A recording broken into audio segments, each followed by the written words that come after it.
কিছু করবে না, কোনো ভয়ের কিছু নেই। চুপ করো না একটু।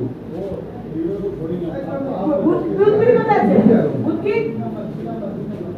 ভূত কি আছে তোর কাছে? হ্যাঁ, কোনো চিন্তা নেই, আমি এখানেই আছি, ঠিক আছে? কোনো চিন্তা করিস না, আমি আছি এখানে। এবার কোথায় তোর জিনিসপত্রগুলো কোথায়? সব বার কর, আমি এখানে আছি, পাশে ঘুরে যাচ্ছি। আর এখানে বেঙ্গল পুলিশ দাঁড়িয়ে রয়েছে, আপনি দেখছেন না? কি করছে বেঙ্গল পুলিশ? আমি এখানে কি করছে বললাম তো, সাবধান হয়ে যান, একদম সাবধান হয়ে যান, বললাম তো। বেঙ্গল পুলিশ এখানে দাঁড়িয়ে কি করছে? ভোট করাচ্ছে। ইলেকশন এজেন্টকে ভয় দেখিয়ে হুমকি দিয়ে বের করে দেওয়া হয় এবং সে কাঁদছিল এবং তাকে ये आप लोग का जिम्मेदारी है, हम भाजपा का प्रार्थी है, अब ऐसा नहीं कर सकते। आप लोग की भी हम वार्निंग देते हैं,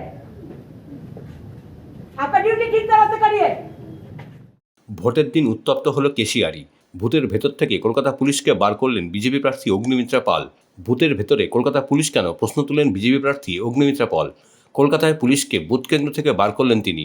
আর তারপরেই বুথে যে বিজেপি পোলিং এজেন্টকে বের করে দেওয়া হয়েছিল, অগ্নিমিত্রা নিজেই তাকে বসালেন পোলিং এজেন্টের জায়গায়। অপরদিকে অগ্নিমিত্রাকে দেখে চোর চোর স্লোগান ও গো ব্যাক স্লোগান তৃণমূলের।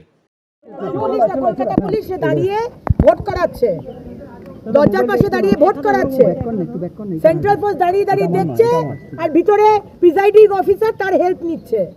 আর আমার পোলিং এজেন্টকে বার করে দিয়ে তৃণমূল উঠিয়ে নিয়ে চলে গেছিল। আজকে তাকে আবার ভেতরে বসিয়ে দিয়ে এলাম, সে ভয় পেয়ে কাঁদছে।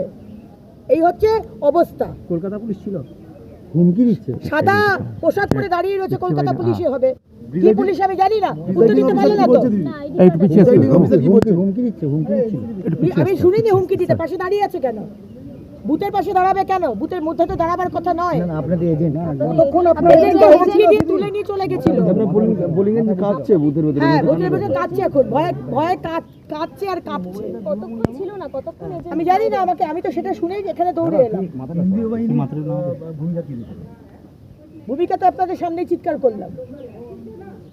आप लोग को मालूम नहीं है क्या